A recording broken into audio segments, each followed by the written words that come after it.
Marc Garcia, un nom à retenir, Cyprien Sarrazin. Exact. Alors pourquoi on le retient?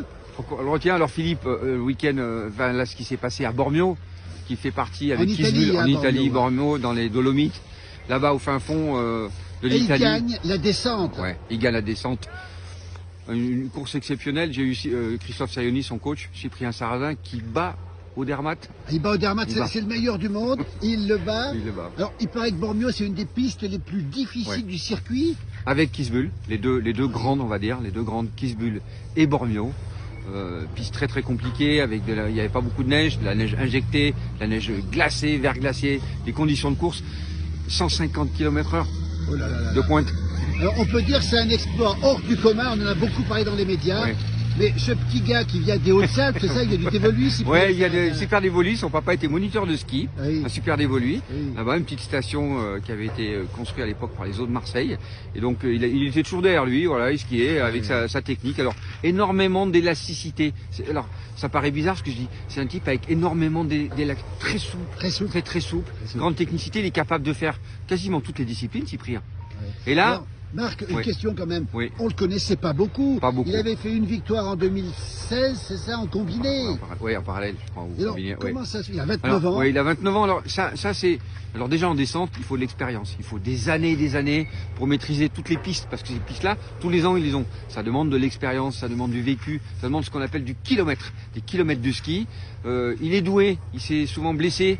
Et comme me disait Christophe Sayoni, il me disait, c'est un mec tellement doué. Et là, enfin, il a tout réuni, avec son matériel, avec ses coachs, avec son mental. Et enfin, en tout cas, c'est une descente exceptionnelle. Je pense Exploit hors du commun. Hors du commun. Vous la connaissez cette piste, Marc? Je suis allé, mais alors pour faire du slalom il y a très longtemps. Oui, je la connais, mais la descente, il y a eu pas mal de gamelles. Il y a eu des Schwarz, l'Autrichien qui se plie le genou. Malheureusement, saison terminée. Alors ça veut dire que Cyprien Sarrazin, il faut retenir son nom. Oui. On va forcément le revoir. Ça l'a beaucoup changé cette victoire. Moralement, ça change un homme, une victoire pareille, Marc? Je pense, quand tu gagnes à Bormio, chez Paris, l'Italien, qui en avait gagné, tu bats les Cador, tu bats Kildé, tu bats les descendeurs, Krischmeier. Dans la tête, il est programmé pour en gagner d'autres. Je pense qu'en tout cas, en dehors d'être programmé, maintenant il a tous les éléments. Il a le jeu de cartes en main, donc aujourd'hui il va arriver sur les courses avec peut-être un petit peu de pression parce que c'est la rançon du succès. Oui, bien sûr. Mais ceci étant, il a tous les éléments. Enfin, c'est un mec génial. En plus, je le connais pas, mais c'est un mec fabuleux, comme tous les descendeurs d'ailleurs et tous les athlètes. Non, c'est une super victoire. Ouais.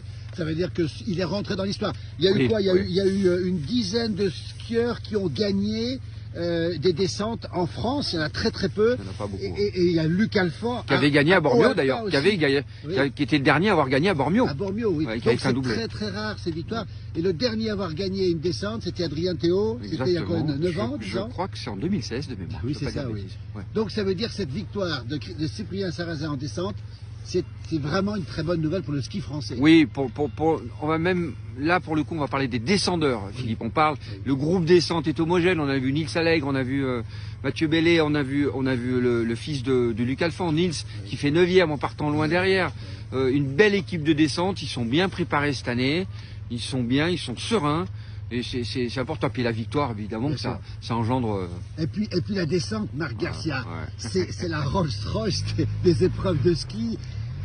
Pourquoi elle est aussi prestigieuse? Parce que c'est impressionnant, 150 km/h. Comme je te disais tout à l'heure, ils ont quand même tapé du 150 km/h, quoi. C'est quand même des sauts qui sont 43 mètres, 44 mètres, 44 mètres. Oui, je crois que c'est ce qu'il y a eu. Donc descente spectaculaire, très compliquée, très longue. C'est vraiment du Kisbul parce que Kisbul, je n'ai pas souvenir qu'il y a eu 150 km/h. Donc là, ça va très vite. On retient le nom. Cyprien Sarrazin. Voilà, on va entendre beaucoup parler. On l'attend aussi pour les Jeux Olympiques qui vont arriver, évidemment. Il a 29 ans, on a dit tout à l'heure que pour être en descente, il faut de l'expérience, bien sûr. Expérimenté, pas dit âgé. Merci Marc Garcia, merci beaucoup. Et bravo Cyprien. Bravo Cyprien. Écoute, bravo Cyprien. Merci.